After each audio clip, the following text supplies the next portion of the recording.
This is the morning edition. It is 7:15 now on CBC Radio 1, 89.1 FM. The Duchene family has been fighting the Waterloo Region District School Board for months. Grade 9 student Kurtis Duchene has cerebral palsy, and he can't walk or talk like other kids his age, but his parents say he's never had any trouble fitting in at school. Well, that changed last spring after he finished grade 8.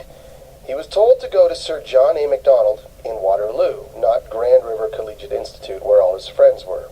To explain why, I'm joined by Kurtis's mother, Kathy Waybrant. Good morning. Good morning. Thank you for being here.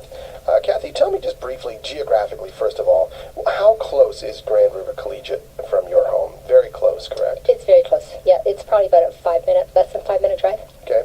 And what is the root of the disagreement between your family and the school board? Well, as you said in your intro, Kurtis has always been integrated in his community school. So we just expected that would continue when he went into high school. The root of the problem is that we were told that he can no longer be integrated. If he wanted to go to his home school, he would have to be fully segregated. So the root of the problem is that we want him to be integrated. We want him to continue in his community with his friends. So if he were to go to Grand River Collegiate, he could go, but he would be completely segregated from his friends? Completely, fully segregated. So school's done now. He spent his first year in high school. How was it for him? It wasn't very good. He went to a school where absolutely nobody knew him. He had no friends there. Nobody knew how he communicated. They couldn't understand him. He was in a class where the programming was totally inappropriate for Kurtis. He pretty much digressed. It had a very adverse effect on him.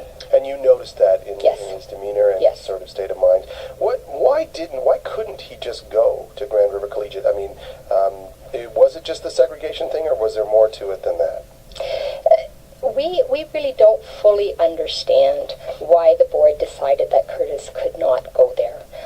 Grand River is a school that's accessible. It has programs there. We don't see any real difference between Sir John A. Macdonald and Grand River, essentially the same school.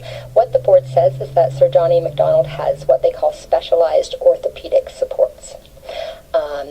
Kurtis has never had to go to a school that has specialized orthopedic supports. What is that? Can you explain that, please? I think what it is they staff the school with some extra EAs.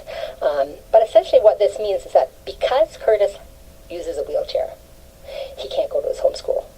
Essentially that's what it comes down to. That's what it boils down to. That's what it boils down to. Why is that? I have no idea. Okay.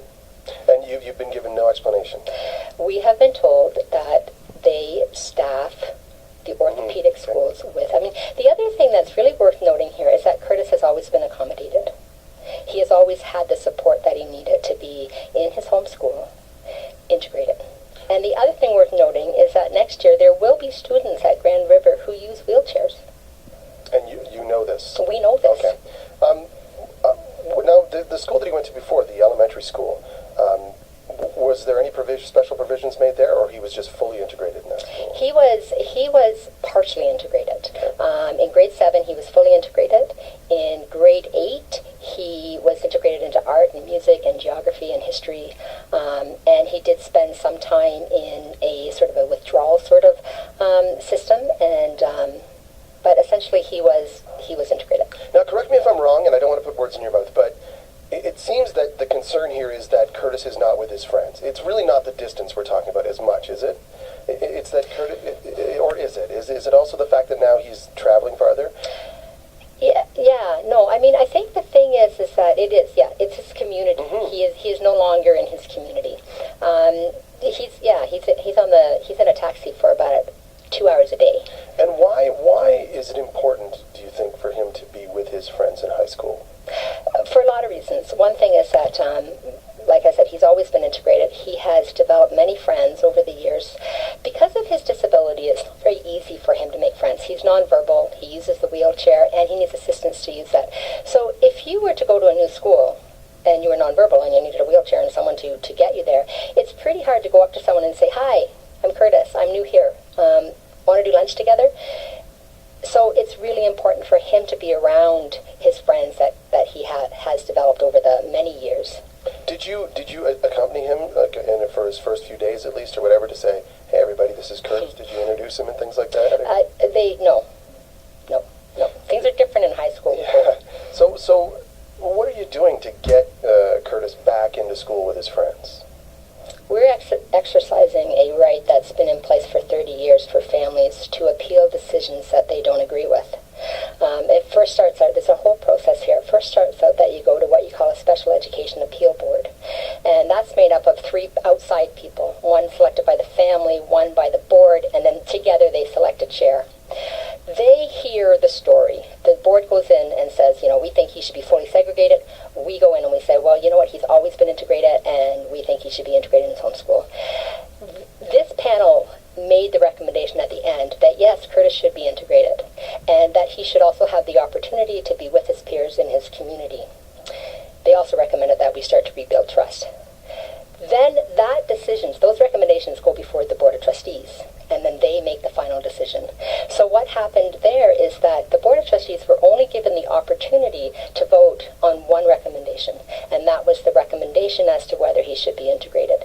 They voted unanimously that he should. So we have the support of the CAB saying he should be integrated. We have the support of the CAB saying he should be in his community school. We have the support of the trustees saying yes, he should be integrated. But for some reason, the trustees weren't given all the recommendations to vote on. Again, we don't know why. So how far are you going to take this? What's next? We tried, we asked the staff, could you tell us where you would send him? They wouldn't tell us where they would send him. We asked the trustees, could you intervene? Both have said no. So we really feel like the board also told us that, if you have an integration, if you have a placement of partial integration or full segregation, you don't get to choose where you get to go. So because they wouldn't tell us where he would go, we had no reason to believe that they would send him to Grand River.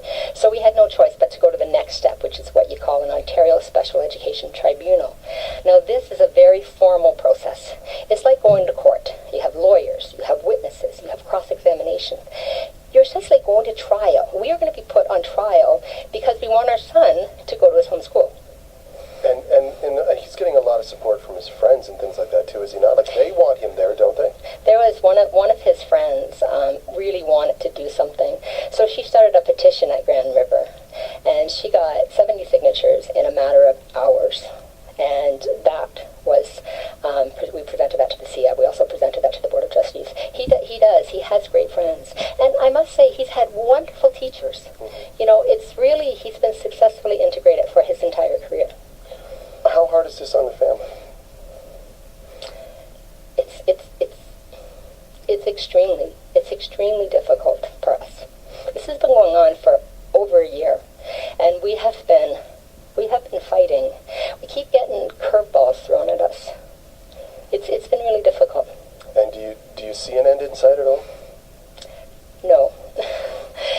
We just got a letter from the board's legal counsel. They are now going to fight us on dismissing this case entirely. So, all along they've delayed this case, delayed it. This should not take a year to get resolution. And now we have no idea what's going to happen. We know for sure that this is going to go into his second year. He's already lost an entire year. And now, for sure, we're going into our second year. Kathy, I want to thank you for sharing your story with us this morning. Thank you for having me. Kathy Waybrant and Mike Duchene have filed a complaint with Ontario's Special Education Tribunal. They want the district school board to send their son to Grand River Collegiate Institute, their local high school. He's been sent to Sir John A. Macdonald instead. Mary Lou Mackey, the superintendent of education, was not willing to comment on the board's decision. However, she did say that they have been speaking with the family throughout the appeal process and will abide by the final decision of the tribunal. I think there's been a lot of communication with the family through the various steps of this process. And the tribunal process starts out with an opportunity for mediation, and that opportunity for mediation has occurred. There was no resolution as a result of the mediation, so it continues to the next steps of the tribunal. That was Mary Lou Mackey, the superintendent of education. You're listening to the Morning Edition on CBC Radio 1, 89.1 FM. As you've been hearing, there are a lot of things going on for Canada Day.